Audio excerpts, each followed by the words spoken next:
International women's day पर महिलाओं के लिए त्रिवेंद्र सरकार का बड़ा तोहफा दिया। 10,000 महिला समूहों को 5 लाख रुपए तक का बिना ब्याज के ऋण वितरण। सीएम त्रिवेंद्र ने दी इंटरनेशनल वुमेन्स डे की शुभकामनाएं। इंटरनेशनल वुमेन्स डे पर सीएम ने की 2 बड़ी योजना की घोषणा। बनाई मुख्यमंत्री घसियाली कल्याण योजना, बनाया पति की पैतृक संपत्ति में महिला को भागीदार।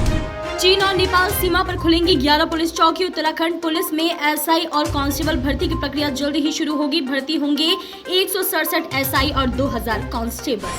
11 मार्च को होने वाले शाही स्नान की व्यवस्थाओं को लेकर सख्त हुई पुलिस। कल से हरिद्वार हाईवे पर भारी वाहनों की एंट्री पर लगाई रोक।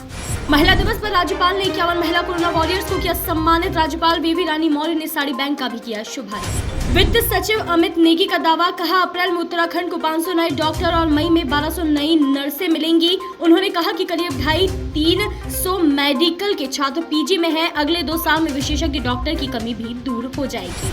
18 मार्च को होने वाले कार्यक्रम को लेकर सीएम त्रिवेंद्र ने की बैठक। राज्य स्तरीय कार्यक्रम विधानसभा क्षेत्र डोईवाला के लच्छीवाला में होगा आयोजित।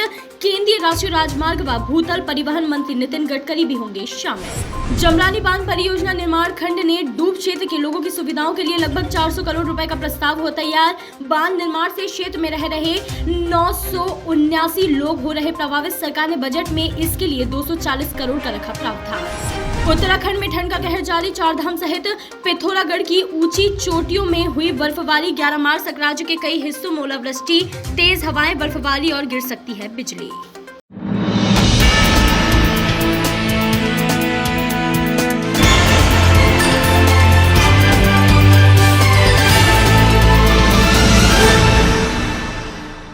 बीजेपी के प्रदेश अध्यक्ष वंशीधर भगत ने कांग्रेस पर महंगाई को लेकर जमकर हमला बोला है। साथ ही कांग्रेस और पूर्व सीएम हरीश रावत को नौटंकी भी करार दिया है। वंशीधर भगत ने कहा कि महंगाई को लेकर कांग्रेस और पूर्व मुख्यमंत्री हरीश रावत सिर्फ नौटंकी कर रहे हैं।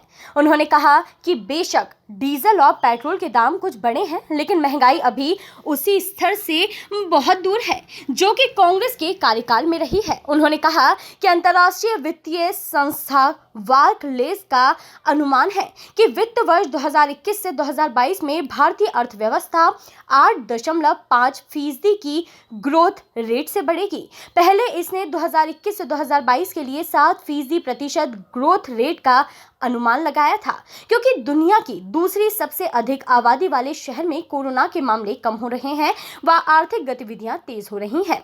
भगत ने कहा कि प्रधानमंत्री नरेंद्र मोदी के नेतृत्व में अर्थव्यवस्था मजबूती के साथ आगे बढ़ रही है। मोदी के पीएम बनने के साथ ही सेंसेक्स ने जून 2014 में पहली बार 25,000 के स्तर को छुआ था। उन्होंने कहा कि केंद्र की दूरदर्शी योजनाओं के चलते राज्य विकास की ओर बढ़ रहा है। जनता कांग्रेस के भ्रामक प्रचार से अब ऊब चुकी है। महिला दिवस पर उत्तराखंड के सीएम त्रिवेंद्र सिंह रावत ने 4 बड़ी घोषणाएं की हैं। सीएम त्रिवेंद्र ने आंगनवाड़ी और आशा कार्यकर्ता को मुख्यमंत्री विवेकाधीन कोष से 10,000 रुपए देने की व्यवस्था की है। प्रदेश में हर महिला समूह को 15,000 रुपए दिए जाएंगे। इसके अलावा प्रदेश की सभी महिला मंगल दलों के लिए मैंने 15,000 रुपए देने की घोषणा की है। साथ ही सीएम त्रिवेंद्र ने कहा कि महिलाएं सशक्त हों और समाज में सामाजिक और आर्थिक भूमिका हो। आंगनवाड़ी और आशा कार्यकर्ताओं ने जान जोखिम में डालकर कोरोना में हजारों लोगों की जान बचाई है। उनके योगदान को भुलाया नहीं जा सकता है।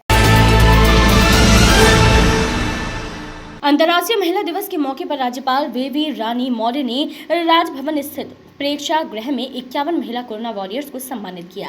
इसमें महिला पुलिस कर्मचारियों के साथ ही डॉक्टर, नगर निगम सफाई कर्मी और स्वयं सहायता समूह की महिलाएं शामिल थीं। साथ ही राज्यपाल बेबी रानी मौर्य ने कहा कि जिस तरह पिछले साल जारी लॉकडाउन के समय विभिन्न क्षेत्रों की महिलाओं ने आगे आकर समाज सेवा में अपना योगदान दिया, उसे देखते हुए इन महिलाओं की हौसला अफजाई के लिए इन्हें सम्मानित किया गया है। इस अवसर पर मैं अपने उत्तराखंड की सभी बहनों को बहुत बहुत बधाई देती हूँ, शुभकामनाएं देती हूँ।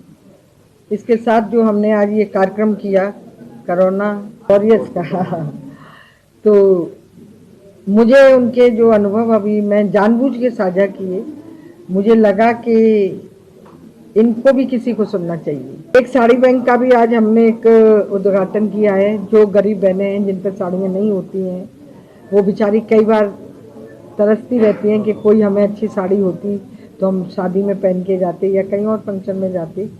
तो इस ऐसी बहनों की सोच के लिए, क्योंकि मैं उन बस्तियों को जानती हूँ, उन मोहल्लों को जानती हूँ जहाँ महिलाएं इन सब चीज़ों के लिए हमेशा परेशान रहती हैं, तो इसीलिए ये साड़ी बैंक का लॉन्च किया है। जिस महिला को जरूरत होगी उसको हम वो साड़ियाँ निःशुल्क वितरित करेंगे। कार्यक्रम के दौरान राज्यपाल बेबी रानी मौर्य ने साड़ी बैंक का भी शुभारंभ किया। साथ ही इस साड़ी बैंक को शुरू करने का मुख्य उद्देश्य बताते हुए कहा कि जरूरत पड़ने पर गरीब तबके की महिलाओं को निःशुल्क साड़ियां वितरित की जा सकें। वहीं साड़ी बैंक संचालनकर्ता प्रीति सिंह ने बताया कि इस साड़ी बैंक के माध्यम से वंचित तबके की महिलाओं को जरूरत पड़ने पर निःशुल्क साड़ियां वितरित की जाएंगी। उत्तराखंड पुलिस ने एसआई और कांस्टेबल भर्ती की प्रक्रिया जल्दी ही शुरू होगी। दरअसल रविवार को पुलिस लाइन के निरीक्षण के बाद पुलिस महानिदेशक अशोक कुमार ने पत्रकार वार्ता में इस बात की जानकारी दी। उन्होंने कहा कि प्रदेश में मार्च में एसआई के 167 पदों की लिए भर्ती प्रक्रिया शुरू होगी। कहा कि 2000 पदों पर पुलिस कांस्टेबल की भर्ती के लिए मई से भर्ती प्रक्रिया शुरू की जाएगी। पुलिस महानिदेशक ने कहा कि चीन व नेपाल सीमा से लगे क्षेत्रों में सीएम ने 11 पुलिस चौकी खोलने की मंजूरी दी है। इस पर जल्द काम शुरू होगा। उन्होंने कहा कि सड़क, महिला सुरक्षा व अवैध शराब के खिलाफ अपना अभियान और तेज करेगी। पुलिस महानिदेशक ने कहा कि पुलिस कर्मियों के लिए जवाबदेही तय है। बेहतर काम करने वाले पुलिसकर्मी सम्मानित और लापरवाह को दंडित किया जाएगा और कहा कि आम जन के साथ प्रिय व अपराधियों के लिए पुलिस की छवि भय की होनी चाहिए। एसडीआरएफ की 31 यूनिट को आपदा की दृष्टि से बेहद महत्वपूर्ण जगहों में तैनात किया गया है। उन्होंने कहा कि इससे आपदा के समय राहत कार्य आसान होंगे।